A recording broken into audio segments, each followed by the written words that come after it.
مجھے حیرت ہوتی ہے، میں سچ کہتا ہوں، میں نے کل بھی کہا تھا، میں بار بار یہ بات سوچتا ہوں، میری سمجھ میں یہ بات بالکل نہیں آتی، کیوں لڑکیاں اس بات کو نہیں سمجھتی کہ ان کا حسن اور ان کا جسم ان کے بننے والے شوہر کی امانت ہے۔ وہ ہر ایک کے لیے پبلک پراپرٹی نہیں ہے، وہ پبلک کی پراپرٹی نہیں ہے کہ ہر ایک اس کو دیکھے اور داد دے اور ہر ایک ٹیز کرے اور ہر ایک جملے کسے اور ہر ایک اس کے بعد پیچھا کرے اور سیٹیاں بجائے اور ہر ایک تنہائیوں میں ملنے کی کوشش کرے۔ وہ نہایت ناسمجھ لڑکیاں ہیں جو اس تخلیقی راز کو اور خدا کی تخلیقی اسکیم کو نہیں سمجھتی، اور وہ لڑکے انتہائی ناسمجھ ہیں، اور وہ اس بات کو بالکل نہیں سمجھتے، اس بات کو نہیں سمجھتے جس کا قرآن مجید میں اعلان کیا گیا ہے کہ تم اگر ناپاک رہو گے تو تمہاری قسمت میں کبھی پاک دامن لڑکی نہیں لکھی جا سکتی، اور لڑکیوں کی سمجھ میں یہ بات نہیں آتی کہ تم اگر ناپاک بنو گی تو تمہاری قسمت میں کبھی بھی پاک دامن لڑکا نہیں لکھا جا سکتا۔ الطیبات للطیبین والطیبون للطیبات والخبیثات للخبیثین والخبیثون للخبیثات۔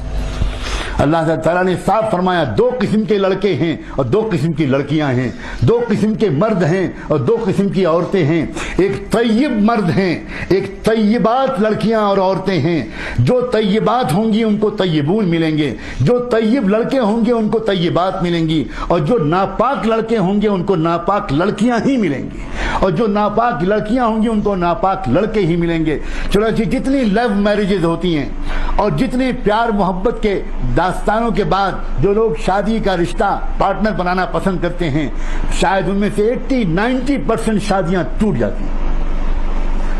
اس لیے کہ وہی شوہر جو وہی لڑکا جو کل تک اس کو گرل فرینڈ بنائے ہوئے تھا، وہ گرل فرینڈ کے بعد جب وہ بیوی بنتی ہے تو اب وہ لڑکا برداشت نہیں کرتا کہ یہ کسی اور سے بات چیت کرے، اب وہ چاہتا ہے کہ میری وفادار بیوی بن کے رہے۔ سبحان اللہ، تم نے تو خود چوز کیا تھا ایک ناپاک لڑکی کو، تم کو معلوم تھا کہ وہ لڑکی اگر شادی سے پہلے تم سے باتیں کرتی تھی تو تم کو اطمینان تھا کہ وہ صرف تم سے باتیں کرتی تھی، وہ 10 لڑکوں سے اور باتیں نہیں کرتی تھی۔ جب اس کی بگڑی ہوئی عادتیں ہیں کہ وہ 10 مردوں سے افیئر رکھے گی تو شادی کے بعد بھی وہ صرف تمہارے اوپر قناعت نہیں کرے گی، وہ اپنے پچھلے اور نئے دوستوں کے ساتھ اپنے تعلقات کو برقرار رکھے گی، اور اس کی وجہ سے گھروں میں جھگڑا ہو۔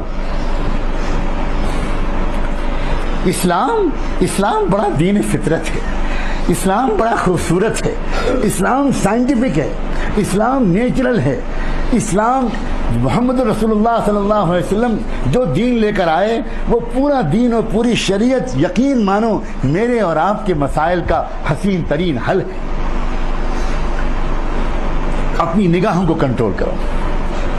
اپنی آنکھوں کو قابو میں کرو، کان اور آنکھوں کو قابو میں اگر کیا نا تو تیسرا جو آرگن خدا نے ذکر کیا ہے، ان السمع والبصر والفؤاد، دل۔ اب مسئلہ ہے دل کا، اب باری ہے دل کی۔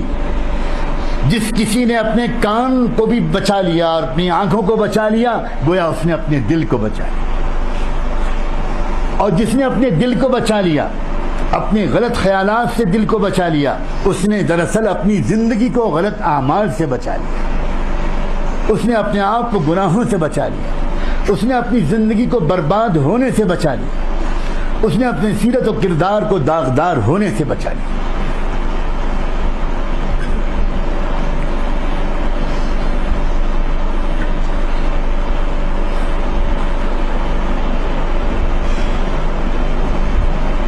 یہ سن کر بہت خوشی ہوتی ہے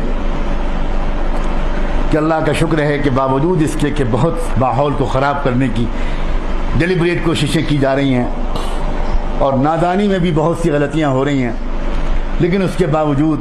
بڑی تعداد میں نوجوان انہی گندے ماحولوں سے نکل کر توبہ کر کے اللہ کا دامن تھامنا چاہ رہے ہیں، بچنا چاہ رہے ہیں ان ماحول کی گندگیوں سے۔ عزیزو، اپنے کندھوں پر ایک ذمہ داری لو، نہ صرف یہ کہ خود بچو گے بلکہ اپنے دوستوں کو بچاؤ گے، اپنے ماحول کو ایک رنگ میں رنگو،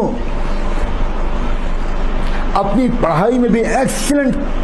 اسٹینڈرڈ کو اچیو کرو۔ اکثر یہ بھی غلطی ہوتی ہے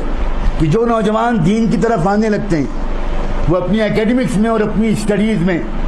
بہت ڈھیلا پن لے آتے ہیں. یہ اسلام کو بدنام کرنے والا بہت بڑا جرم ہے, بہت بڑا جرم ہے. ہمیں یقین مانو جس طرح علماء کی ضرورت ہے, جس طرح مسجدوں اور مدرسوں کو آباد رکھنے والے لوگوں کی ضرورت ہے,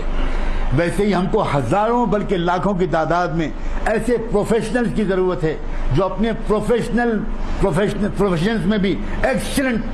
مارک اچیو کریں, ایکسیلنٹ اسٹینڈرڈ اچیو کریں, اور ساتھ ساتھ ان کے اندر تقویٰ ہو. یہ غلطی نہ ہونے پائے کہ اگر ہم ذرا سا دین کی طرف آئے تو پڑھائی اگنور ہو گئی, اور پڑھائی میں لگے تو دین اگنور ہو گیا, نماز چھوٹنے لگی, مسجد میں جانا کم ہو گیا, جماعت سے نماز پڑھنے کی پابندی کم ہو گئی, قرآن کی تلاوت کم ہو گئی,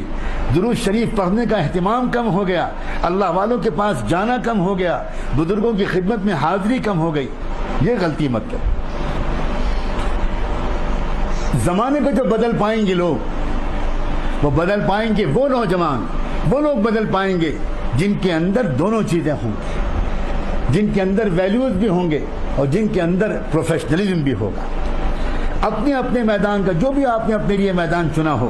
اس میدان میں اچھے سے اچھے نمبروں سے پاس ہو, اور صرف پاس مت ہو بلکہ ایک کانفیڈنس ہو تم کو اپنے پروفیشن میں, ایک زبردست اعتماد ہو اپنے جاب میں, اپنے پروفیشن میں, اور اس کے ساتھ ساتھ اللہ کرے اللہ کرے اللہ کرے اپنے کانوں اور اپنے آنکھوں کو, اور پھر ان دونوں کے نتیجے میں اپنے دل کو سماج کی پھیلی ہوئی خرابیوں سے اپنے آپ کو بچائے رکھنے میں کامیاب ہو جاؤ.